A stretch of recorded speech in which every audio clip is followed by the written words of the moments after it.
नमस्कार, आप देख रहे हैं केडी न्यूज। केडी न्यूज में आपका स्वागत है। उत्तर प्रदेश के सुल्तानपुर जिले की जयसिंहपुर विधानसभा से 2 बार विधायक रह चुके पूर्व मंत्री ओम प्रकाश सिंह ने पुनः बसपा में शामिल हो गए हैं। बसपा सुप्रीमो मायावती के निर्देश पर जोनल कोऑर्डिनेटर एवं एमएलसी दिनेश चंद्रा ने उन्हें पुनः बसपा की सदस्यता दिलाई। गौरतलब हो कि बसपा से पूर्व में निष्कासित किए जाने के बाद भी ओपी सिंह ने कांग्रेस का दामन थाम लिया है। फिलहाल बसपा में फिर से शामिल किए जाने के बाद हर्ष का माहौल है। बताते चले कि गुरुवार को नगर के प्रेस क्लब में पत्रकारों से रूबरू हुए ओपी सिंह ने कहा कि उन्होंने कभी बसपा का दामन नहीं छोड़ा था।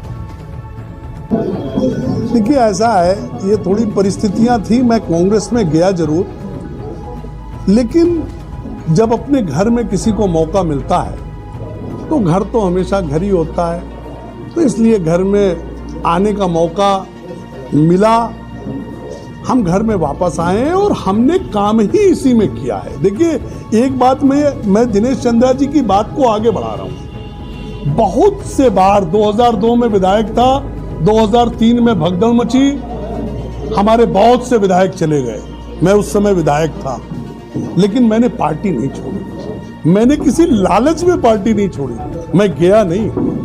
मैंने सदन में कहा था कि मैं मंत्री बनने से अच्छा बहुजन समाज पार्टी का संतरी बनना पसंद करूंगा।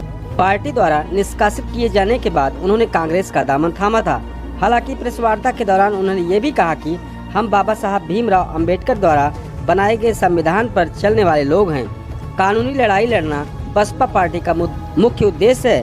उन्होंने साफ कहा कि चाहे कानपुर की खुशी दुबे का मामला हो या फिर लखीमपुर का घटना, बहुजन समाज पार्टी दोनों मामलों में पीड़ितों के साथ है। बसपा का गुणगान करते हुए ओपी सिंह ने कहा कि मेरे कहने का तात्पर्य ये है कि हम एक मिशन, विधायक और सांसद आते और जाते रहते हैं। अगर मिशन की कोख हमारे पास रहेगी, मिशन की धाती रहेगी, तो मिशन की धाती से हमने बहुत से विधायक बनाए थे, बनाए हैं और आगे भी बनाते रहेंगे। से मुझे निष्कासित किया गया था, इस कारण मैं गया था।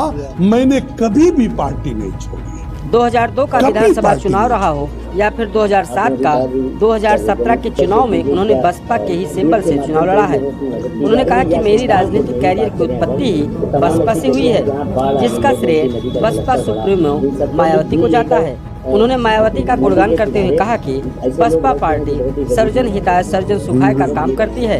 इस बार 2022 के चुनाव में हमारी पार्टी प्रदेश में सरकार बनाएगी और बहन कुमारी मायावती प्रदेश की मुख्यमंत्री बनेगी। आप संभवतः आप हमारी पार्टी के विषय में जानकारी नहीं रखते हैं। आप देखें, लखीमपुर की घटना हुई, हमारी पार्टी ने घोषणा की कि हम इसकी कानूनी लड़ाई लड़ने का काम करेंगे। आपने देखा होगा, कल परसों के ही अखबार में देखा। आपने कानपुर की घटना में खुशी का देखा होगा। माननीय श्री सतीश चंद्र मिश्रा जी सुल्तानपुर की धरती पर भी आकर बोल के गए थे। अयोध्या जितनी जगह उन्होंने कहा कि उसकी लड़ाई हम हाई कोर्ट से लेकर सुप्रीम कोर्ट तक न्यायिक लड़ाई बहुजन समाज पार्टी उस बच्ची की लड़ने का काम करेगी। निश्चित रूप से जो दिनेश जी ने कहा, हम बाबा साहब के बनाए हुए संविधान के अंतर्गत जो अधिकार है, उन अधिकारों के साथ ही हम अपनी लड़ाई को लड़ने का काम करते हैं। हम बाकी दलों के साथ सड़क पर आकर प्रदर्शन नहीं करते, लेकिन इससे ये नहीं साबित होता है कि हमारा योगदान बाकी लड़ाइयों में बहुत कम है। हम भी करते, देखिए हमारे बाकी लोगों ने धरना दिया, जीप टूटी, हमारे यहाँ हम कानून को मानने वाले हैं। मिश्रा जी निकले, पुलिस ने रोका, उन्होंने पुलिस की बात को माना, उन्होंने कहा लिखित हमें आदेश दे दीजिए, हम रुक जाते हैं। हमने आपको बताया कि बाकी राजनीतिक दल राजनीति करते हैं, हमारे लिए राजनीति बाद में है, हमारे लिए मिशन पहले है और हम मिशन की कोख से निकलकर समाज के हर वर्ग को सर्वजन हिताय और सर्वजन सुखाय के नारे पर आगे ले जाना चाहते हैं। बहन कुमारी मायावती जी के निर्देश पर श्री दिनेश चंद्रा जी द्वारा जो मुझे पार्टी में पुनः काम करने का मौका दिया गया, उसके लिए मैं तहे दिल से बहुजन समाज पार्टी और अपने नेता का हमेशा आभारी रहूंगा।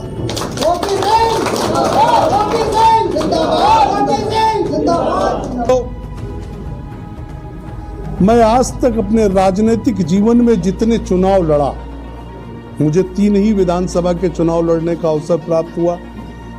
2 जयसिंहपुर विधानसभा से 2002 और 2007, और एक 2017 में जौनपुर की शाहगंज सीट से चुनाव लड़ने का अवसर प्राप्त हुआ।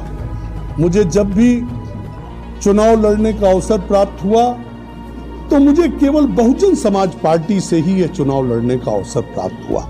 मेरे राजनीतिक स्तर की जितनी भी उपलब्धियां हैं, अगर उसका श्रेय किसी को जाता है तो वह परिवार और परिवार के मुखिया को जाता है, और परिवार हमारा बहुजन समाज पार्टी है, जिससे हमारी उत्पत्ति हुई। आज रहा है बहुजन समाज पार्टी का सदैव मुद्दा रहा है, इस चुनाव में नहीं, सर्वजन हिताय सर्वजन सुखाय।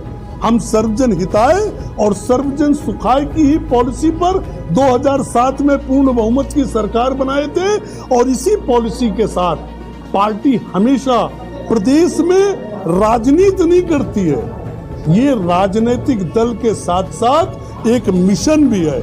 इसी विचारधारा के साथ यह मिशन हमेशा आगे बढ़ा है।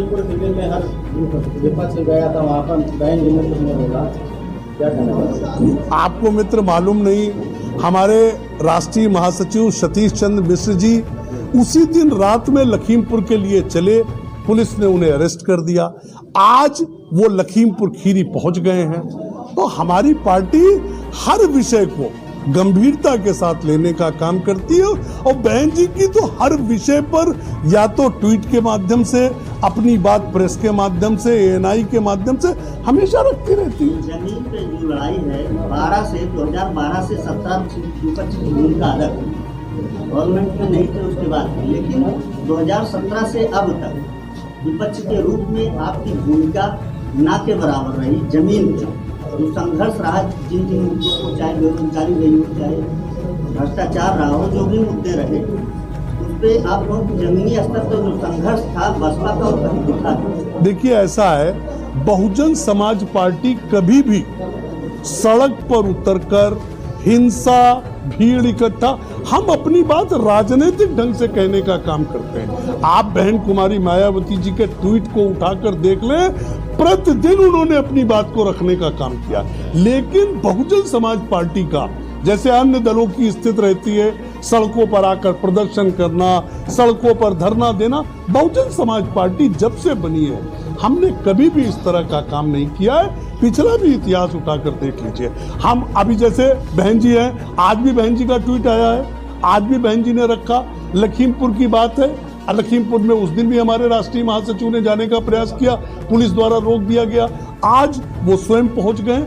हम हर मुद्दे पर सचेत रहते हैं, लेकिन हमारा, मैंने बताया, हम राजनीतिक दल बाद में हैं, हम मिशन पहले हैं, और मिशन के तहत हम अपनी बात को कहने का और काम करने का काम करते हैं।